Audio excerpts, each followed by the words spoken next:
You're about to dive into one of the oldest and most sacred mysteries of existence. Where was God before the creation of the heavens and the earth? Before Genesis 1:1, there was no time, no space, no matter. There was no light, no darkness, nothing except God. He was, He is, and He always will be. But this eternity, which surpasses human understanding, raises a question that echoes among theologians, scholars, and seekers of truth. Where did the Creator dwell? The Bible states that God is eternal, yet the details regarding His dwelling place before the foundation of the world remain one of the great spiritual mysteries. This video will delve deeply into a theological and biblical investigation of the eternal throne, based on texts such as Psalms, Ezekiel, Revelation, and even Jewish and apocryphal traditions. Before we begin, subscribe to the channel, turn on notifications, leave a like, and comment here. God's throne is eternal. This helps this message reach more lives. The Bible declares in Isaiah 66:1 that heaven is my throne and the earth my footstool. But that heaven to which Isaiah refers is the firmament created in Genesis 1. And before that, if the heaven did not yet exist, where was that throne? The answer is not found in cosmic geography, but in the spiritual nature of God. God's throne was not created. It is eternal, just as God Himself is. It is a throne that does not depend on time nor on physical space. And that changes everything.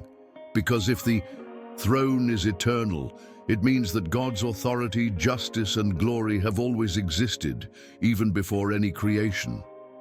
Psalm 93:2 states clearly, "Your throne is established from of old. You are from everlasting." Here, the psalmist is not referring to a physical throne in a visible heaven, but rather to the absolute and eternal spiritual reality of God. His throne is an expression of His unshakable sovereignty, a throne that existed before angels, before light, before time. The early Christian tradition and Jewish thought agree that God dwells in a realm inaccessible to creation, a pure and infinitely holy spiritual domain where His glory shines without limitations, a place that perhaps we cannot even call a place, for it is beyond the structure we know as reality. In the oldest Jewish traditions, especially in the writings of the Talmud and mystical literature, we find mentions of Aravot, the highest of the seven heavens. It is on this supreme plane that the Kisei HaKavod, the throne of glory, would be. This is not an ordinary throne, nor a literal chair, but rather the manifestation of God's eternal authority, enveloped in fire, in inaccessible light, and surrounded by spiritual beings of extreme purity. This vision deeply influenced the early Christians, who came to understand that God's throne was not constructed, but revealed, and that everything created flows from that eternal source. In other words, the throne existed before the universe, and it is from there that all things proceed. In Revelation 4, the Apostle John has an extraordinary vision of God's throne. He sees a throne in heaven and someone seated on it, surrounded by 24 elders, lightning, thunder, and 7 flaming torches. But the most striking detail is not the throne itself. It is the fact that it was already there, established. John does not witness its creation. He only sees its continuous existence. This reinforces the idea that God's throne is prior to everything. It is not something made, but revealed, a fixed point in eternity from which all heavenly orders, divine judgments, and eternal decisions flow. The throne is not merely a symbol, it is the center of the spiritual reality. Yet this throne is not empty. It is occupied by God Himself, whose presence is described in terms of light, glory, and extreme holiness. In 1 Timothy 6:16, we read that God dwells in unapproachable light, whom no one has ever seen nor can see. This light is not just brightness, it is a barrier of holiness. It is the very essence of a God who is beyond all creation, yet at the same time present in everything. God's throne is wrapped in glory because from it flows all life, all justice, and all truth. And before the foundation of the world, it was that eternal light that filled everything, even when nothing yet existed. There is yet another revealing key in Jesus' words in John 17:5, when he prays to the Father, saying, "And now, Father, glorify me in your presence with the glory I had with you before the world existed." Here we see a powerful confirmation. Before the world, there was already glory. There was already a manifested divine presence. Jesus was with the Father, beside the eternal throne, sharing in a reality that predates creation. This shows us that God's throne is also the place where the Word, the eternal Logos, who later became flesh, dwelled. Therefore, the throne is not merely the seat of authority, it is the center of the Trinitarian communion, of the eternal relationship between the Father, the Son, and the Spirit. Furthermore, in Proverbs 8, wisdom is portrayed almost as a person, saying, "The Lord possessed me at the beginning of his work, before his deeds of old. I was there when he set the heavens in place." Many theologians interpret this wisdom as a prefiguration of the eternal Christ. This reinforces the notion that there was order, glory, and real presence before creation, and that order emanates from the throne. A throne that is not bound by time, nor by stars, nor by planets, but rather to a higher dimension, a spiritual realm that never had a beginning nor will have an end. A realm that existed long before "Let there be light." The revelation of the eternal throne also appears in apocryphal texts, especially in the Book of Enoch, which was widely read among first-century Jews and Christians. In it, the prophet Enoch is taken to heaven and sees a throne made of flaming crystal surrounded by cherubim and indescribable light. This description parallels that of Daniel 7, where the Ancient of Days is seated on a throne of fire, clothed in garments white as snow. This indicates that the vision of the divine throne has always been central in heavenly experiences, and that God was not inactive before creation. He already reigned in glory, surrounded by pure and holy spiritual beings. It is important to remember that before God created the physical world, he created spiritual beings, angels, archangels, seraphim, and cherubim. This is implied in Job 38:7, where it is said that the morning stars sang together, and all the sons of God shouted for joy when God laid the foundations of the earth. These sons of God are the angels, and they already existed when the world began. In other words, there was a celestial environment already inhabited, with a spiritual structure, worship, and yes, a central throne before the creation of man. This throne was already the focus of worship and cosmic order even before Genesis. In Christian theology, this eternal throne is also closely linked to the concept of predestination and the absolute sovereignty of God. Ephesians 1:4 states that we were chosen before the foundation of the world. This means that eternal decisions were made from high upon that throne, even before the earth existed. God's throne is not merely symbolic, it is the place where eternity meets purpose. It is where decrees were established, where human history was charted with infinite justice, mercy, and wisdom, a place where time did not yet exist, but the divine plan was already complete. The most impressive aspect is that this throne is not isolated.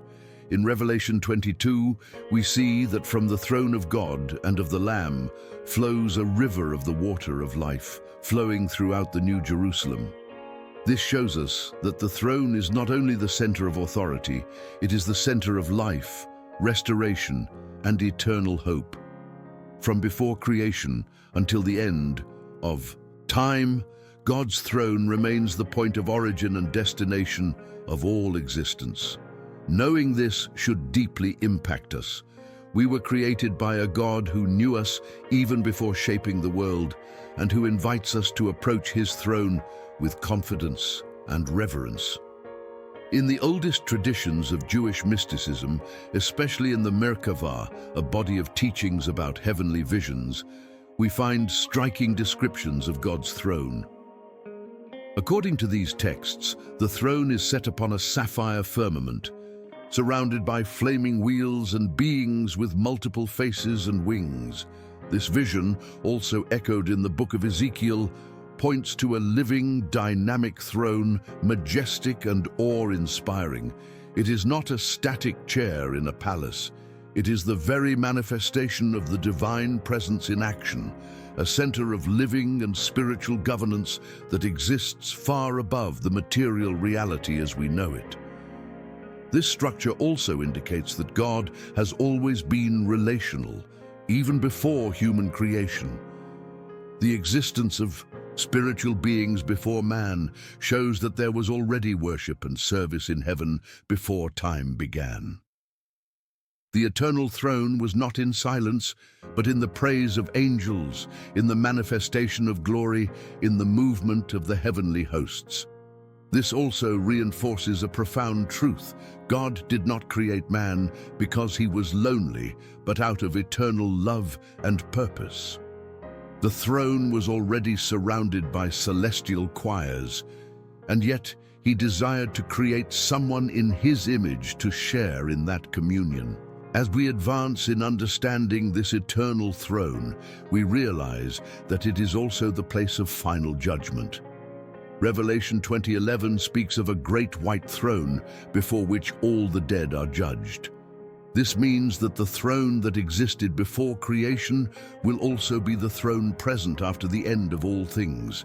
It is beyond time, yet it operates within it. It is the fixed point of eternity where the history of creation begins and ends. No injustice will go unnoticed before it. No soul will be ignored. Before this throne, all will bow, kings of the earth as well as fallen angels. And if this throne has always existed, what does it reveal about the nature of God himself? It shows us that God is immutable, sovereign, and eternal, that his reign has no beginning and will have no end, that all that was, is, and will be is a part of him. The throne is the ultimate symbol of his glory, but also of his accessibility. Hebrews 4:16 invites us, "Let us then approach the throne of grace with confidence." That throne, which existed before creation, is now open to man through Christ. The eternal has become accessible to the finite, and that changes everything. As the scriptures progress, the revelation of God's throne becomes increasingly clear. In Exodus, for example, when Moses ascends Sinai, he not only receives laws, he catches glimpses of heavenly realities. God commands that the tabernacle be made according to the pattern shown to you on the mountain, Exodus 25:40. That pattern is a copy of the heavenly throne and sanctuary. In other words, the most sacred place on earth was only a shadow of the place where God already reigned. This shows that even under the Old Covenant, the eternal throne already guided the details of worship, adoration, and the divine presence among men. This idea is reinforced in Hebrews 8:5, which states that the priests of the Old Covenant serve as a copy and shadow of the heavenly things. Thus, God's throne was no novelty to the heavens. It was the origin of all things. Every object in the tabernacle, every element in the temple reflected a deeper truth. Heaven was already structured, the divine governance already in operation, and man was invited to replicate that on earth.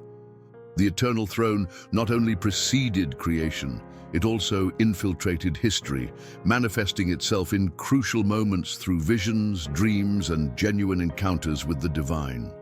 The prophets, especially Isaiah, Ezekiel, and Daniel, testified to this. Throne with details beyond imagination, Isaiah saw the Lord seated on a high and sublime throne, and the folds of his robe filled the temple. Seraphim flitted around, proclaiming, "Holy, holy, holy is the Lord of hosts." This scene shows that the throne is not merely power, it is pure holiness. Ezekiel saw the throne on a crystal firmament, supported by living creatures with multiple faces. Daniel saw a throne with rivers of fire streaming from it. Each vision reinforces that this throne is majestic, active, living, and utterly sacred. But in Revelation, the revelation reaches its climax. John sees God's throne as the center of everything. Lightning, thunder, and voices emanate from it. There is a sea of glass before it, creatures full of eyes around it, and all cosmic worship is directed toward it. The throne is the center of heaven, and everything else orbits around it. It is not only the beginning of creation, but also the final destination of every living being. John sees books being opened before the throne. He sees the righteous being sealed and the wicked being judged. Finally, he sees the throne and the Lamb together, in perfect unity, reigning forever. And that is the greatest revelation. The eternal throne will be shared with those who overcome. Throughout Revelation, we perceive that God's throne is the center of the spiritual drama of the end times. Every seal that is broken, every trumpet that sounds, every bowl that is poured out, everything stems from decisions emanating from the throne. It is not a passive symbol, but a throne of judgment, justice, and redemption. It is there that Christ, the Lamb, receives the scroll sealed with 7 seals, and only He is worthy to open it. This shows us that the eternal throne is not only the place of creation, but also of the final judgment. Nothing escapes the gaze of Him who sits upon it. No injustice will be forgotten, no tear will be overlooked. What is even more striking, however, is that the same throne that represents justice is also called the throne of grace, Hebrews 4:16. Through Christ, that throne becomes accessible. A place that was once enveloped in fire, holiness, and awe now opens to believing men. The veil has been torn, the way has been made, and the invitation stands. Let us approach with confidence. This is extraordinary. The eternal God who reigned before the heavens existed now invites redeemed sinners to draw near to His glory. The throne that once judged now also welcomes. It is justice and mercy, glory and compassion, judgment and salvation. And it does not stop there. In Revelation 3:21, Jesus declares, "To the one who conquers, I will grant to sit with me on my throne, just as I also conquered and sat down with my Father on His throne." This means that the eternal throne, which preceded the heavens and the earth, will be shared with the redeemed. This promise is almost incomprehensible. We will be made heirs of the eternal throne, participants in divine authority, united with the Lamb in glory.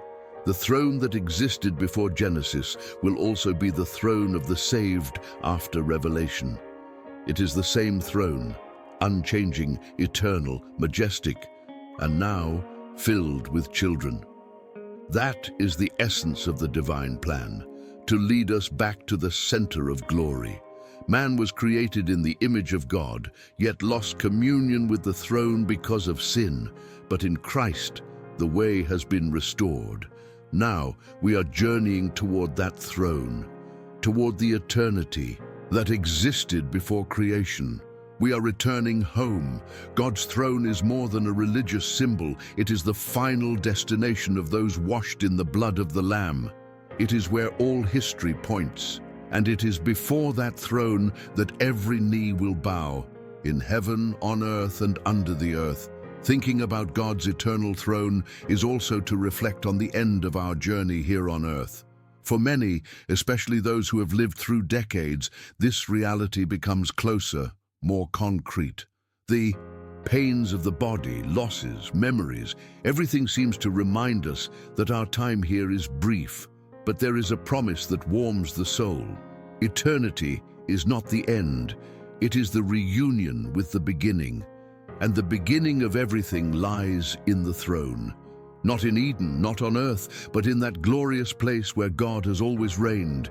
It is there that we are headed, and when we finally close our eyes in this world, what we shall see will be exactly what John saw: a throne and a lamb seated on it. This vision should bring comfort. The eternal throne is the guarantee that our lives are not out of control, that despite illnesses, crises, wars, tears, God continues to reign, as he always has. Before creation, he was already king, and today he still is. And at the end of all things, when the heavens and the earth pass away, his throne will remain steadfast. This stability is the rock of our faith, knowing that there is a governance above all, immutable, just and merciful, gives life, meaning even when it seems confusing or painful. Many of you watching today may be facing silent struggles, pains that no one sees, fears about the future, worries about children, grandchildren, health, and the soul. But today, this message comes as a balm. There is a throne that has never been shaken, and from that throne comes enough grace for each day. God is not distant. He is not silent. He reigns and he sees every prayer, every tear, every sigh, and he who has reigned since eternity knows you by name and has written your story with his own hands. And the most beautiful of all this is that, despite all this majesty, he desires intimacy. The eternal King wants to be your Father. The one who dwells in unapproachable light invites you to enter, to draw near, to rest in his presence. It does not matter the past, the mistakes, the falls. The eternal throne, which one day will be the seat of judgment for the world, is today still a throne of grace for those who repent.